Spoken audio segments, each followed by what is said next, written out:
여러분, 사랑하는 사람과 행복한 삶을 살고 계신가요? 아끼고 의지하던 사람이었지만 더 이상 기대할 수 없게 된 경험, 다들 한 번쯤은 있으셨을 거라고 생각해요. 저도 그런 경험이 있었거든요. 사랑하는 사람과의 관계는 정말 많은 요인들에 의해 변화하는 것 같아요. 처음 시작했을 때는 서로를 향한 순수한 마음 하나로 충분했죠. 하지만 시간이 흐르면서 외부적인 변수나 상황 변화, 혹은 미처 몰랐던 성격 차이 등으로 인해 관계가 변질되기도 하더라고요. 참 안타깝고 슬픈 일이죠. 사연을 말씀드리기 전에 제 소개부터 할게요. 저는 이제 막 30대 중반이 된 평범한 여자예요. 얼마 전까지는 대학원생이었답니다. 돈을 벌까 공부를 더 할까 고민하던 시절이 있었는데 그때 부모님께서 제가 원하는 걸 하라고 많이 응원해 주셨어요. 정말 감사하게도 우리 가족은 언제나 제 결정을 지지해 주셨고 덕분에 저는 경제적으로나 정신적으로 부족함 없이 살아올 수 있었죠. 대학원 생활을 하면서 힘들고 고달프기만 한 건 아니었어요. 제가 정말 사랑했던 남자친구를 만났거든요. 우리 둘은 정말 많이 닮았어요. 같은 대학원에서 공부하던 동료였거든요. 같은 목표를 가지고 함께 꿈꾸며 미래를 그려가니 대학원 생활도 덜 외로웠죠. 공부에 지칠 때면 커피 한 잔 마시며 대화하고 서로를 응원하고 의지했어요. 그는 제가 가장 힘들 때 제 마음을 잘 알아주는 사람이었고 저 역시 그에게 큰 힘이 되고 싶어 항상 노력했어요. 우리 둘은 정말 순수하게 사랑했어요. 솔직히 너무 감사했어요. 주변 친구들을 보면 연애하는 게 참 어렵게 느껴졌거든요. 서로 바라는 것도 많고 기대가 크다 보니 실망도 하고 다투기도 하고요. 그런데 저희는 달랐어요. 서로에게 무언가를 강요하지 않았고 가치관도 비슷해서 많은 부분에서 잘 맞았거든요. 대학원을 함께 졸업하고 나서 자연스럽게 결혼 이야기가 오갔어요. 그런데 몇 년 동안 계속 공부만 하다 보니 모아둔 돈이 없었어요. 저는 감사하게도 집에서 지원받아 큰 걱정 없이 공부했지만 남자친구는 그렇지 않았거든요. 학비 내기도 빠듯해서 용돈조차 마음대로 쓰지 못했어요. 남자친구의 집안 사정도 넉넉하지 않았고 얼마 전에 남자친구 형이 결혼하면서 집안에서 돈을 많이 쓰셨다고 하더라고요. 그래서 시댁에서는 경제적인 지원이 어려울 거라는 걸 알고 있었어요. 그런 이유 때문인지 남자친구는 결혼에 대해 소극적이더라고요. 주변 분위기도 저를 고민하게 만들었어요. 누군가는 큰 호텔에서 웅장한 결혼식을 한다는 이야기를 들으면 나도 초라해 보이지 않을까 하는 마음도 들더라고요. 물론 그런 마음이 들었던 게 부끄럽긴 하지만요. 그래도 마음을 다잡았어요. 결혼에서 가장 중요한 건 서로에 대한 의지와 마음이라고 생각했거든요. 남자친구는 항상 열심히 노력하고 어려움을 극복하는 사람이라서 함께라면 어떤 상황도 이겨낼 수 있을 거라고 믿었어요. 조금씩 아껴가며 사는 것도 결혼의 묘미가 아닐까 하는 생각이 들었죠. 결국 결혼 이야기가 진전되어 상견례까지 진행하게 되었어요. 상견례라는 게 정말 막연하게 생각만 했을 때는 언젠가 하겠지 싶은데 막상 그날이 오니 긴장도 되고 기대도 되더라고요. 시댁 어른들을 처음 만나는 자리이기도 하고 앞으로 우리 가족이 될 분들이니까 잘 보이고 싶기도 했고요. 그런 생각들을 하다 보니 상견례 당일이 다가올수록 마음이 점점 복잡해지는 겁니다. 이런저런 생각에 밤잠을 설칠 정도였어요. 하지만 막상 상견례 자리에 나가니 생각했던 것보다는 훨씬 화기애애한 분위기였어요. 시댁 어른들도 따뜻하고 배려심 넘치는 분들이셨고요. 상견례 자리에서 여러 이야기가 오가던 중 시댁에서 결혼 비용에 대한 이야기가 나왔어요. 결혼 비용은 어떻게 나눌까요? 하고 자연스럽게 묻는 시점이 왔죠. 그때 시댁에서 결혼 비용을 반반으로 부담하자는 제안을 하시더라고요. 안녕하세요, 사돈. 아이들 결혼시키는 게 이만저만 신경 쓰이는 게 아니죠. 얼마 전에 저희가 첫째 결혼시키느라 돈을 너무 많이 썼네요. 처음 듣는 순간엔 약간 당황했어요. 그래도 너무 솔직하게 말씀하셔서 오히려 긴장이 풀리는 기분이었어요. 마음이 편해졌다고 할까요? 어쨌든 저희 부모님께서도 어느 정도 알고 계셨기 때문에 대화는 자연스럽게 이어졌어요. 예, 익히 들어 알고 있습니다. 많이 빠듯하시죠? 그래도 애들이 서로 좋다고 하니 조건적인 게 뭐가 중요하겠습니까? 안 그런가요, 사돈? 이렇게 화답하시면서도 역시나 조금은 긴장하셨던 것 같아요. 그래도 다행히 분위기는 아주 부드럽고 좋았어요. 그럼요. 저도 그렇게 생각합니다. 그래서 이번 결혼은 우리 반반으로 진행하면 어떨까 하는데 어떠세요? 시어머님의 말씀이셨죠. 결혼을 반반으로 진행하자고 하시는데 그 말씀이 참 합리적으로 느껴졌어요. 요즘 같은 시대에는 서로 부담을 나누는 게 어쩌면 당연한 일일 수도 있겠다 싶었거든요. 사실 저도 그렇고 남자친구도 아직 모아둔 돈이 많지 않아요. 그래서 결혼 후에도 차근차근 살면서 함께 만들어 나가면 된다고 생각했죠. 결혼은 시작이니까요. 당장 큰 돈이 없다고 해서 좌절할 필요는 없다고 생각했어요. 오히려 함께 어려운 시기를 겪으면서 더 단단한 부부로 성장할 수 있을 거라고 믿었어요. 그리고 급한 건 역시 신혼집 문제였어요. 결혼을 준비하면서 가장 큰 걱정 중 하나가 바로 신혼집 마련이었거든요. 다행히 상견례 이후로는 조금씩 해결책이 보이기 시작했어요. 어느 날 아버지가 남자친구에게 말씀하시더라고요. 그래, 우리 예비사위 우리 딸이랑 같이 신혼집은 좀 알아봤나? 반반으로 신혼집 비용을 부담하기로 했는데 자네는 어떻게 할 생각인가? 사실 저희 집에서도 신혼집에 대해 큰 지원을 해줄 형편은 아니었어요. 남자친구도 그 부분을 이미 잘 알고 있었고요. 아버님, 저는 아무래도 대출을 해야 할 것 같습니다. 집에서는 지금 형편상 지원해 주시기 어려울 것 같고 저도 모아둔 돈이 없어서요. 가능한 만큼 대출을 내서 충당하려 합니다. 대답하는 남자친구의 표정이 참 진지하더라고요. 나름대로 많이 고민했구나 싶었어요. 그렇군. 혹시 대출 이자에 대해서는 알아봤나? 자네가 지금 직업이 없으니 대출 이자도 어마어마할 거야.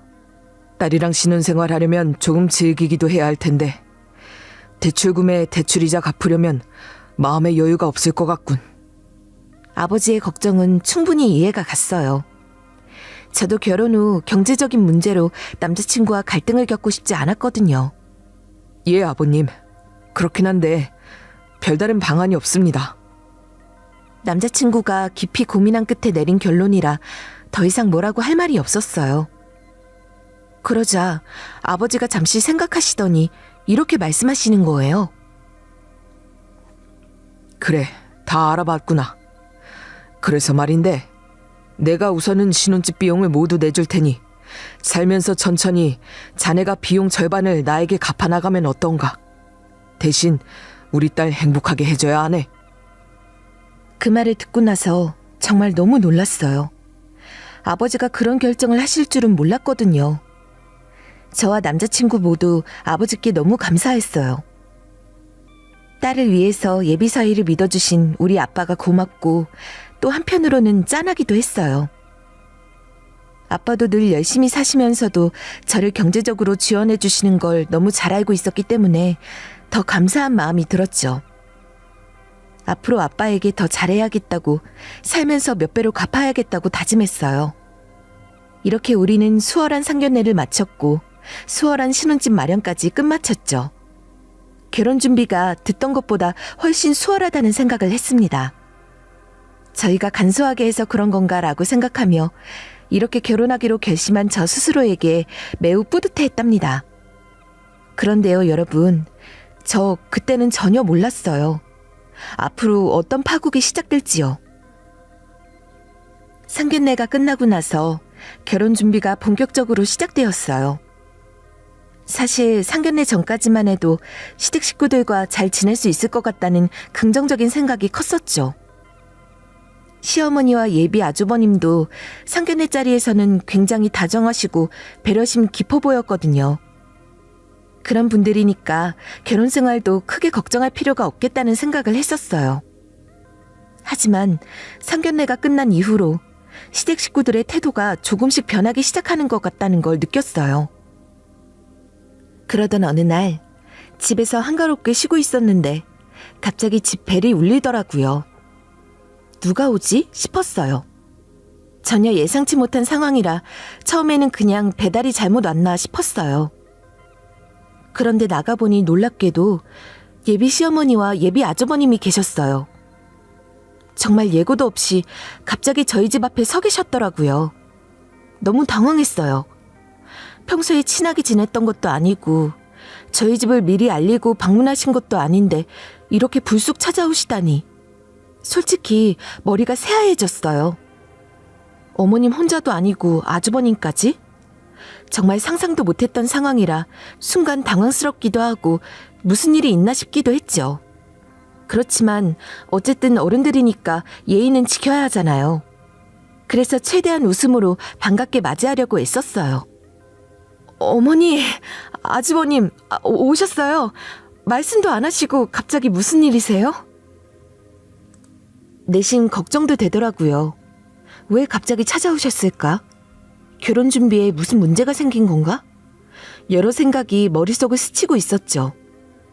그러자 예비 시어머니께서 조금은 무덤덤한 표정으로 대답하시더군요. 별일 아니다. 결혼 준비는 잘하고 있지. 바깥 사돈 덕에 신혼집 구하는 것도 한결 쉬었다는 얘기 들었다. 이제 신혼집 문제는 어느 정도 해결된 것 같구나. 이 말이 참 이상하게 들리더라고요. 뭔가 의도가 있는 듯한 느낌이랄까요?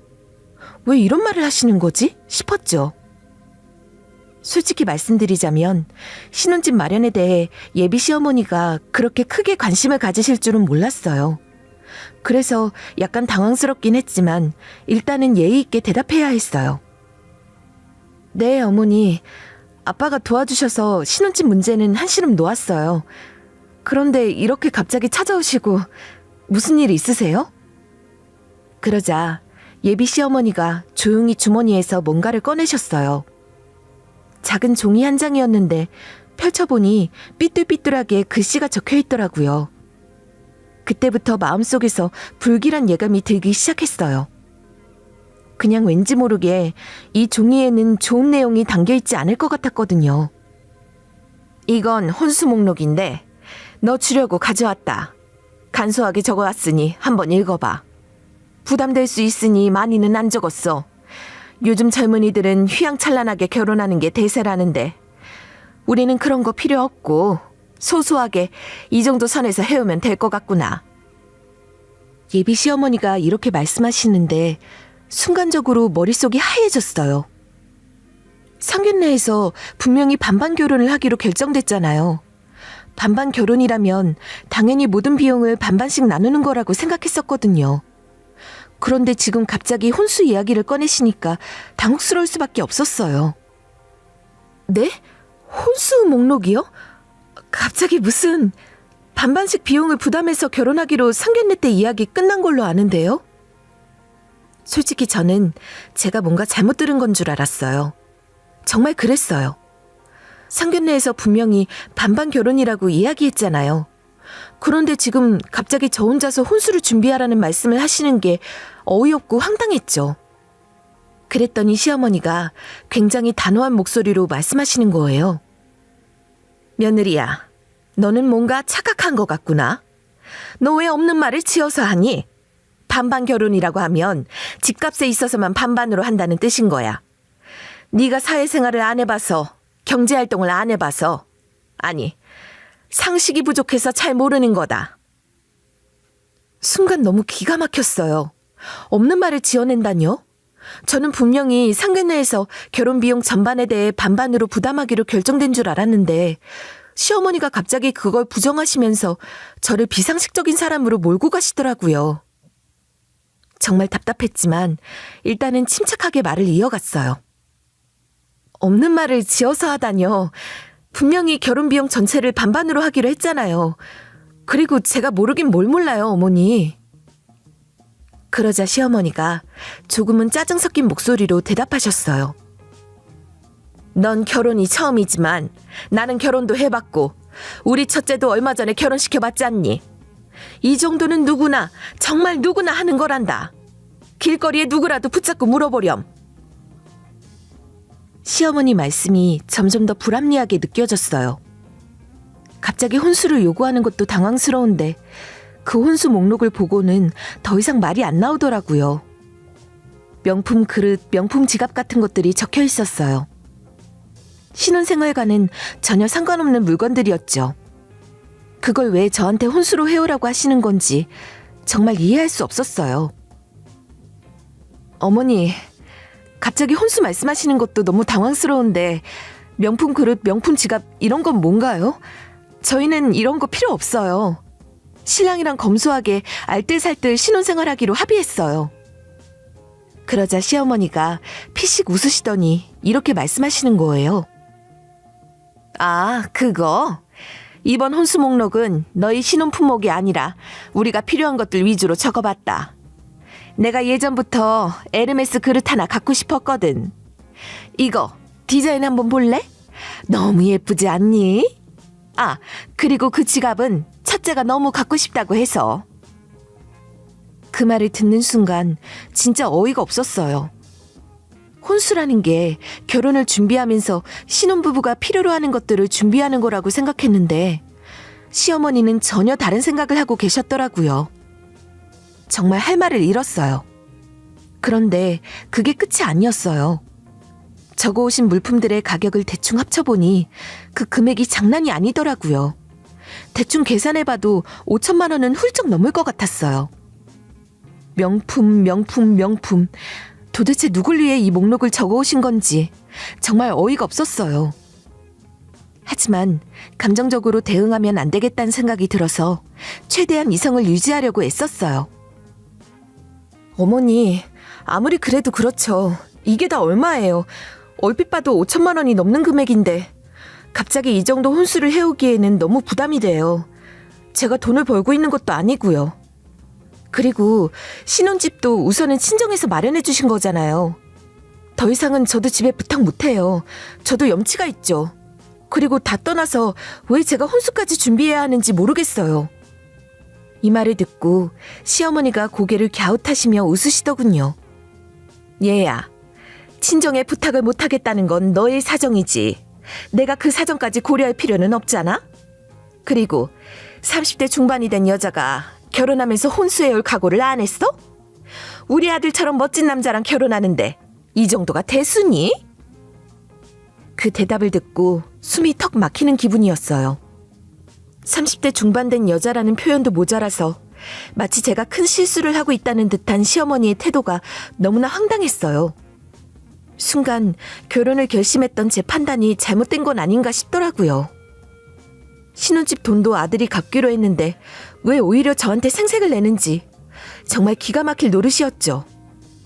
참다 못해 저도 더 이상은 가만히 있을 수가 없어서 말을 했어요. 어머니, 제가 30대 중반 된 여자라서 혼수가 당연하다는 말씀이세요? 지금 그 말씀 실수하시는 거예요. 남편이랑 저랑 동갑이고 같은 대학원 졸업생인데요. 어머니 아들이 뭐 그렇게 잘난 게 있나요? 그러자 시어머니가 씩 웃으시면서 이렇게 대답하시더라고요. 우리 아들? 잘났지. 착하지. 성실하지. 이런 남자는 상위 1%야. 내 친구 며느리는 명품 가방도 턱턱 해온다는데 나는 그런 것까지 바라지도 않는다. 이 정도면 무난한 거야. 그 말을 듣는 순간 정말 앞이 캄캄해졌어요. 저를 하대하시는 것도 모자라 친구 며느리와 비교까지. 오랜만에 스트레스가 극도로 치솟더라고요.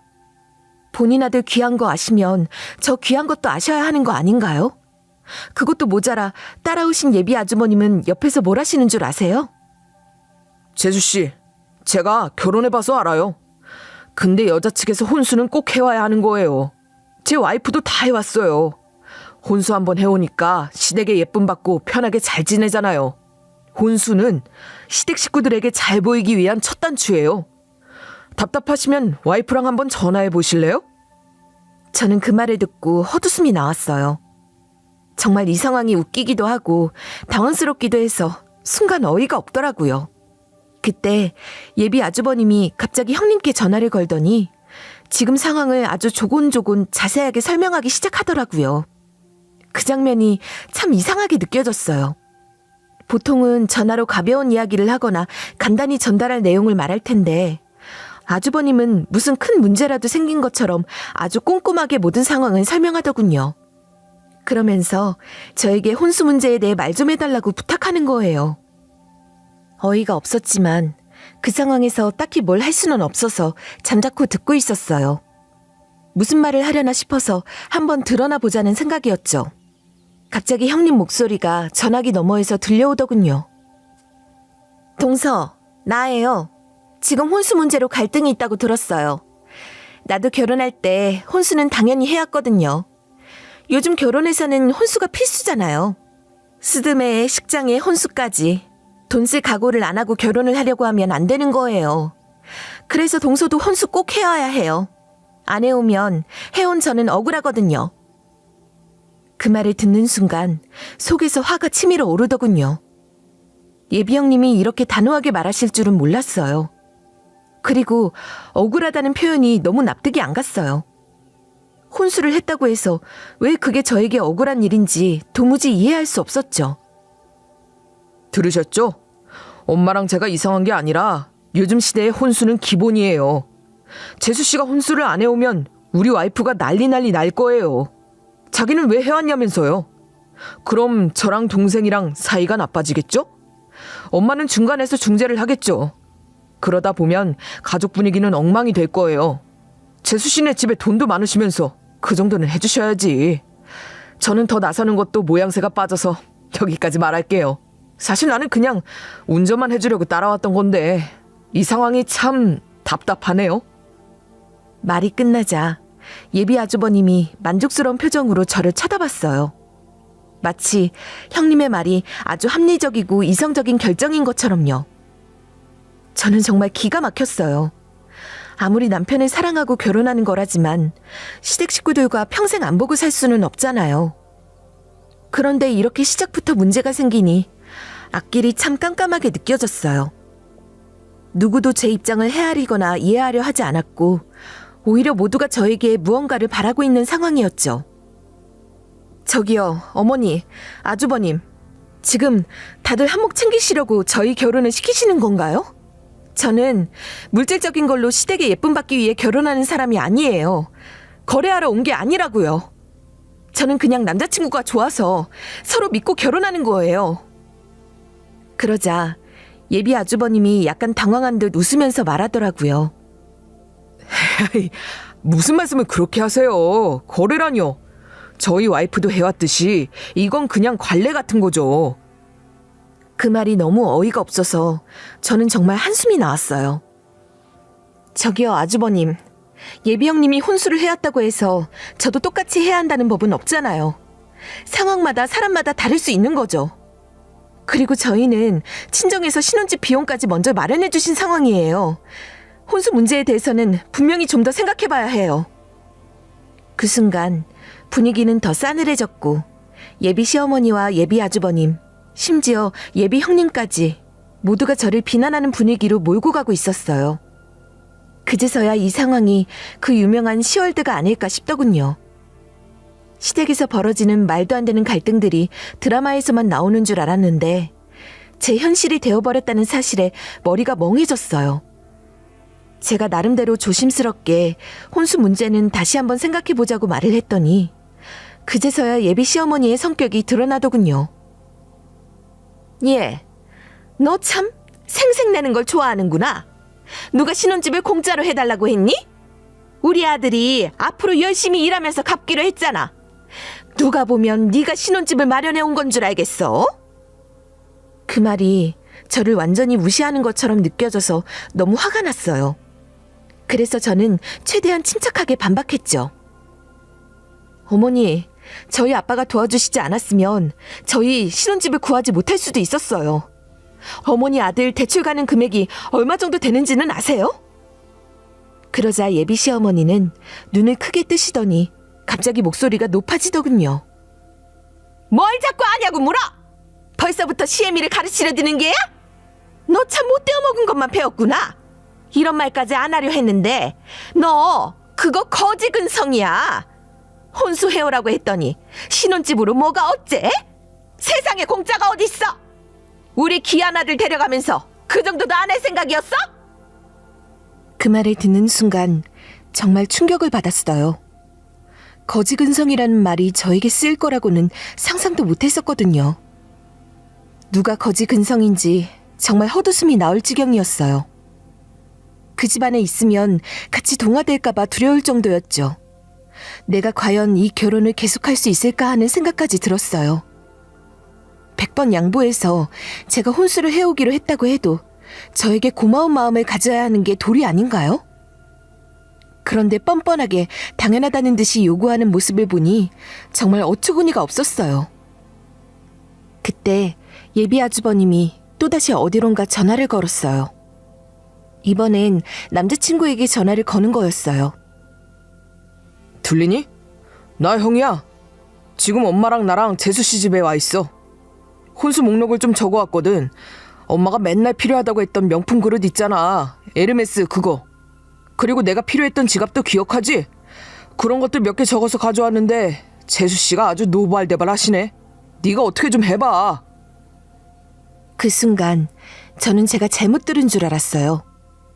남자친구가 설마 그 상황에서 형의 편을 들며 저에게 뭐라고 할 줄은 정말 상상도 못했거든요.